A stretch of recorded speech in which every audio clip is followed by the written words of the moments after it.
O comunismo depois do fim, Olavo de Carvalho. Jornal da Tarde, 6 de junho de 2002.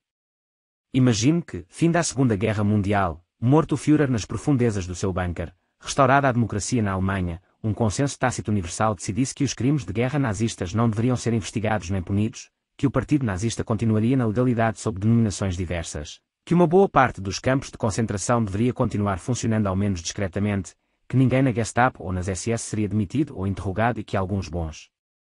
funcionários dessas lindas instituições deveriam ser mesmo postos no comando da nação. Nessas condições, você acreditaria em fim do nazismo? Ou antes perceberia aí um imenso upgrade desse movimento satânico, despido de sua aparência mais óbvia e comprometedora, sutilizado e disseminado no ar como um vírus para contaminar toda a humanidade? Você acreditaria em fim do nazismo se, preservados os meios de subsistência e expansão desse movimento, a mídia internacional e a opinião elegante decretassem instantaneamente a mais drástica repressão moral a todo antinazismo explícito, acusando de paranoico e antidemocrático quem ousasse especular, mesmo de longe, sobre os riscos de um retorno do regime nazista sob outro nome? Você acreditaria em fim do nazismo se, decorrido meio século de sua pretensa extinção, toda tentativa de investigar e divulgar a extensão dos seus crimes fosse condenada publicamente como uma inconveniência, um pecado, um maldoso revanchismo? Você acreditaria em fim do nazismo se, na Alemanha e fora dela, qualquer crítica mais pesada aos que em outras épocas fizeram a apologia desse regime genocida fosse banida e perseguida como um delito ou no mínimo como um sinal de patologia mental? Você acreditaria em fim do nazismo se por toda parte os que fizeram propaganda nazista fossem paparicados e homenageados não só como grandes figuras da vida intelectual e artística mas como defensores da liberdade e dos direitos humanos? Você acreditaria em fim do nazismo se notórios militantes pró-nazistas estivessem subindo ao poder por via eleitoral em várias nações do terceiro mundo, enquanto em outras espocassem guerrilhas, revoluções e golpes de Estado inspirados na pregação nazista?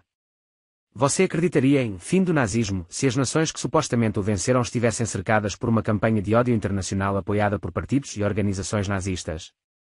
Você acreditaria em fim do nazismo se todos os que se autorrotulassem ex-nazistas fizessem apenas críticas muito vagas e genéricas ao regime de Hitler, mudando de assunto rapidamente, mas em contrapartida continuassem atacando o antinazismo como o pior dos males? Pois então, santa misericórdia, porque acredita em fim do comunismo. O movimento comunista internacional não foi desmantelado, nem debilitado, nem mesmo acusado do que quer que fosse. Na Rússia o Partido Comunista conserva um bom número de cadeiras no Parlamento, a KGB, com nome trocado pela milésima vez desde Lenin, continua funcionando a pleno vapor com verbas superiores às de todos os serviços secretos ocidentais somados, o Gulag continua repleto de prisioneiros.